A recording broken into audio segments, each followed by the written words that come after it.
So keeping to the theme of the Chinese Communist Party, following on from my video about Mao's 100 Flowers campaign, um, the same regime occupies Beijing today, um, not of Chairman Mao, but of Xi Jinping.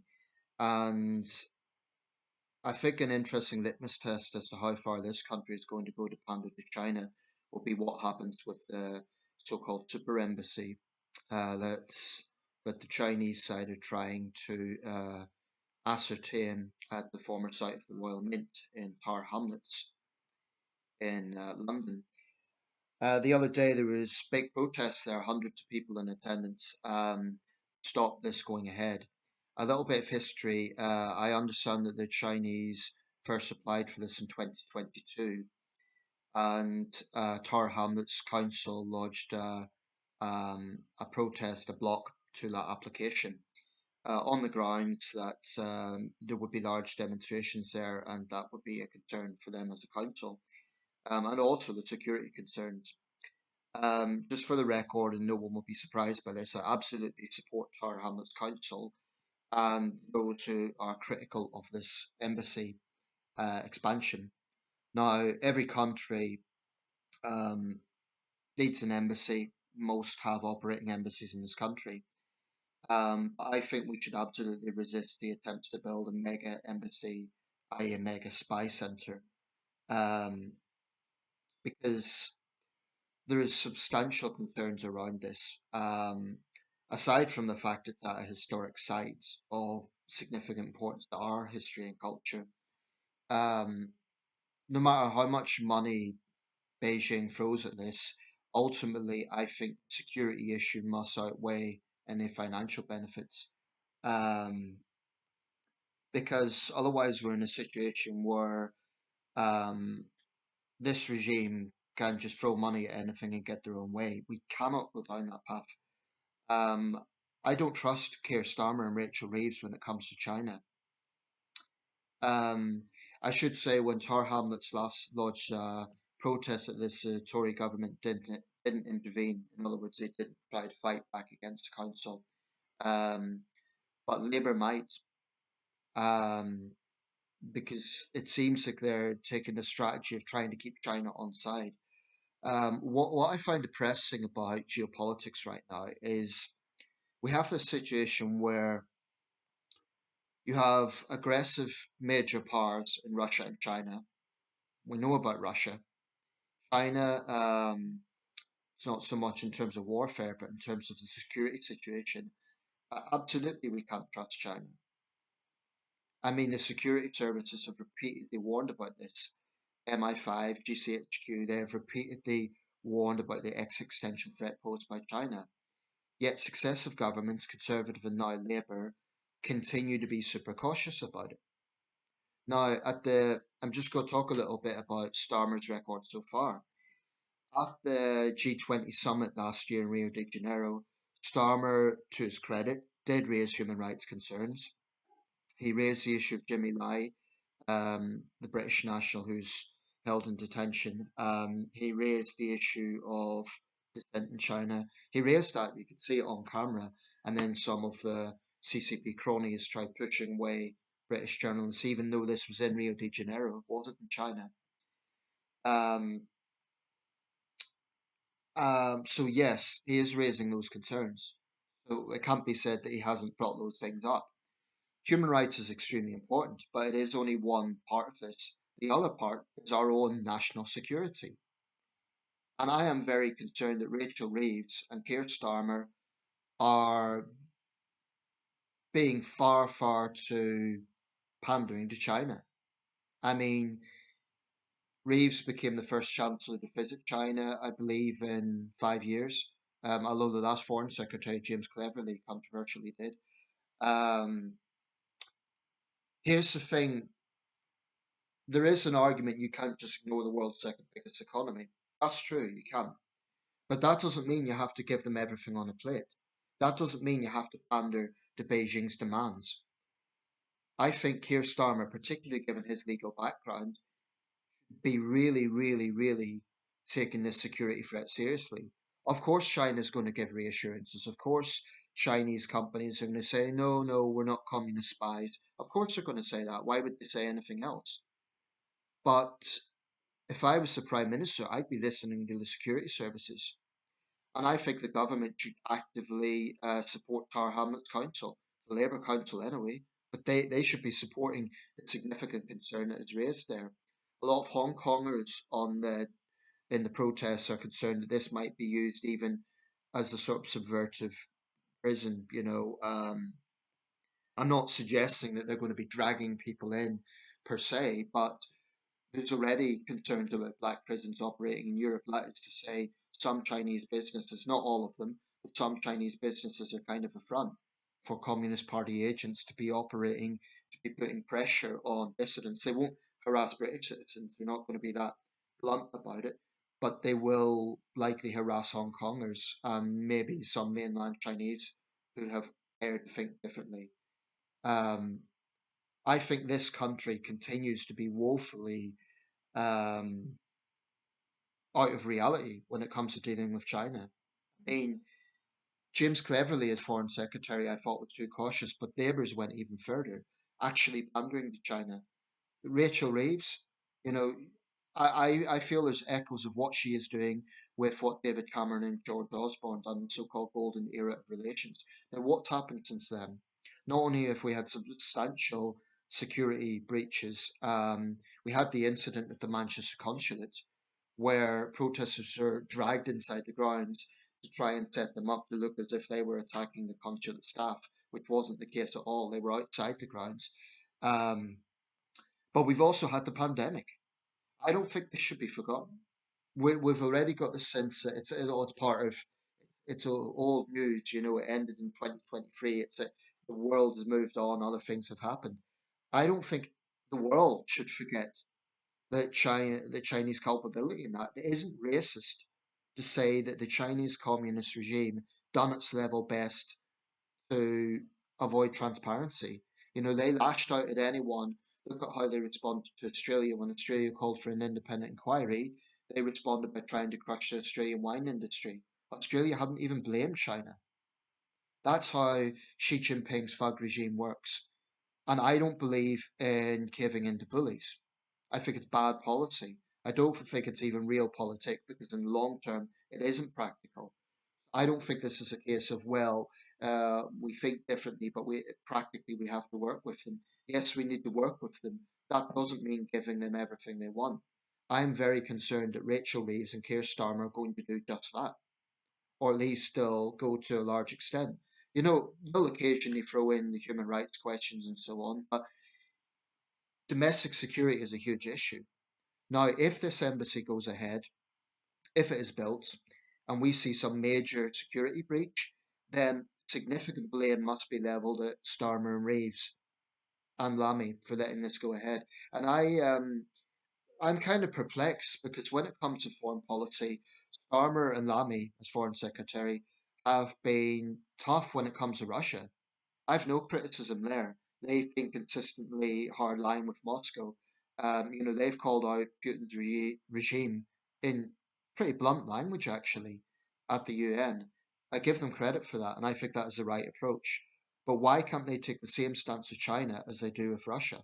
I'd like to see more consistency. Why is it we rightfully stand up to one brutal regime whilst actively appease another? Doesn't make sense. That I think there's this mentality, China's just too powerful, we can't stand up against them. Well, the point I would make with that, if a small country like Lithuania could stand up to China, as they did, why can't the UK? There's really no excuse for our cowardice in this regard. Being Prime Minister of the United Kingdom takes courage. It takes pragmatism, but it also takes courage. Keir Starmer has to get the courage not just to raise the human rights issues, to push back hard against Chinese attempts to undermine this country. And if he thinks we could just have a normal relationship, if he thinks, oh, we'll just tell them what they want to hear, or um, if we pander to them, then everything will be fine. All that will happen is Beijing will see us as a soft touch. They'll be happy about it, but they'll see us as a soft touch, which will make it easier to undermine this democracy. It will make it easier to harass dissidents in this country. Um, I think we need to really take a hard line on this. I'm not saying we throw out the Chinese ambassador tomorrow, but I do think there is significant security concerns. I think the government should intervene uh, on the side of Tower Hamlets Council and say, no, sorry, you'll have to just get an embassy elsewhere. The Chinese can kick up a tantrum about it. But there's lots of groundwork that they can use as a rationale for that. They could say it's a historic area. Any further developments, I mean, they can point out if the Americans wanted to build a larger embassy, it would also be refused. To kind of play a little bit of carrot and stick. As to not to sort of say that it's xenophobia or something. Because the Chinese regime will absolutely use that cynical narrative, just like they tried saying criticism of their response to COVID was racist. Um, Quarter of a million people died in this country because of COVID. Now, I believe that had the Chinese regime been more transparent, if they had acted immediately and tried to contain that localized situation in Wuhan, it wouldn't have spread to an international pandemic. I'm not a virologist, that's just my speculation. But because their first response was to punish whistleblowers, it did spread. The whole world suffered, not just those who died, which is awful, awful, but lives impacted, jobs lost, financial loss. Um, I've been very, very critical of Trump, and I remain very critical of Trump in many ways. One thing I do support is the heavy tariffs against China.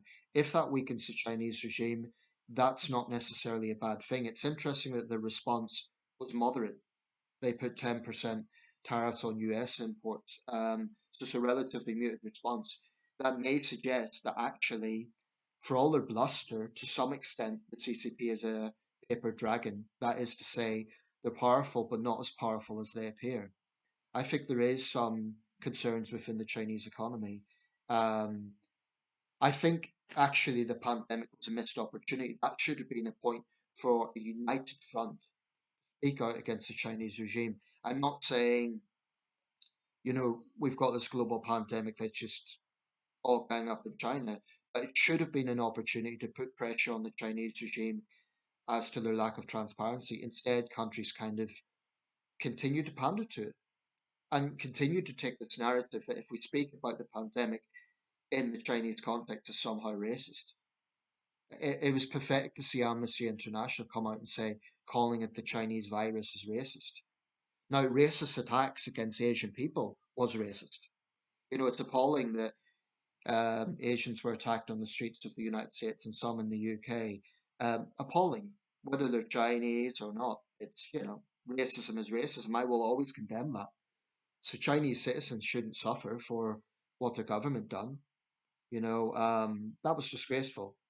But that doesn't mean that, why is there a stigma around calling it the China virus? I think CCP virus would be a good label, but there isn't the same sort of thing around the Spanish influenza. You know, I don't see Spaniards getting the same sort of, I mean, maybe I'm wrong, maybe they do, but that's a good example of thinking more about the sensitivities around the CCP and Chinese nationalists playing the race card rather than looking at the issue there, which was a lack of transparency. My point is where there were examples of racist abuse, racist attacks, Chinese people being targeted simply for being Chinese, that's wrong. You know, some said it was another example of yellow peril, except there's a big difference. The yellow peril of the late 19th century was based on xenophobia. It was based on Chinese laborers, getting jobs in the railroads of California and so on. It wasn't in the context of a global pandemic. Um, and that was before the Communist Party even existed, so it's different. I think the comparison is false. I think criticism of China today is absolutely merited. It's absolutely merited and it's necessary. Because if you give a bully an inch, they take a mile. And my concern about this Chinese regime is too many governments, particularly this government, but others as well, are kind of taking the attitude we better not provoke them. It's like, to use a very loose analogy, it's like the child in the schoolyard saying, I better give over my milk money or my lunch money so the bully won't beat me up. That to me, is how governments treat China. We better not provoke them. Well, maybe we should provoke them. Maybe we should be more outspoken. I remain deeply critical of Trump in many ways. I do not trust him when it comes to Russia. I do not trust him in many other areas. When it comes to China, I'm less critical because he has been quite hardline in that regard, and justifiably so. So, if Trump's tariffs on China, or rather hurt the Chinese Communist Party, that's no bad thing. It's true that trade wars, can damage both sides, but I do think someone needs to stand up to China. And Starmer needs to get a backbone and be a bit more assertive on this. He needs to stop pandering. So does Rachel Reeves. This isn't going to benefit this country in the long term if we suffer some major security breach, and they will be squarely to blame. It's also an absolute disgrace at a time when British parliamentarians are essentially on a hit list. I'm not talking about assassination, but I'm talking about they've been blacklisted by the Chinese Communist Party, democratically elected politicians from across the board. Um, does Keir Starmer really think that is a context in which we can have normal relations with China? Starmer should be absolutely pressing that issue, demanding that those MPs have their names taken off China's blacklist, demanding that China doesn't use its influence, for example, sort of soft power diplomacy to interfere with British education, try and influence, for example, Chinese students in a negative way against this country. You know, the wolf warrior diplomacy, we've seen a lot of that in recent years, but even now they're still smart enough to occasionally be diplomatic. They'll say things like, oh, you need to respect the host country that you're in. They'll kind of put that out there as a caveat, while simultaneously stoking up nationalist sentiments. So I do not believe that we can trust the CCP. Yes, we have to work with them. We need to keep some channels open. But personally, I'd like to see Starmer and Reeves stepping back a bit and not just giving Beijing what it wants on a plate. We need to send out the message we can't be pushed around. Unfortunately, the message that Starmer and Reeves are sending out is that we're soft, is that we will pander to them. It's a disgrace. And I just wish they took the attitude to China that they take with Russia. And the approach to Russia, I believe, is justified. I think the blunt language is absolutely valid and justified given what Putin has done. But why can't we do the same with China? Why do we, why are we so scared of China? It's powerful, but it's not that powerful. There are limits. And I just think if more countries stood up to China, it would actually back down a little bit. Sure, there'll be nationalist rants. Xi Jinping himself spoke about smashing the heads of our enemies against the walls. You know, um, at international summits, he speaks like a normal politician, in quite neutral tones. But when it comes to domestic audiences, he's an absolute demagogue. Um, Anyway, I'll leave it there, but Labour needs to get grip on this. In my view, Labour is being far, far too pandering. It's borderline appeasement. Um, Starmer needs to start listening to the security services. Of course, he will insist that he is. He will insist that he takes security seriously. Prove it. Stop pandering so much to China. And do not let this mega spy base go ahead.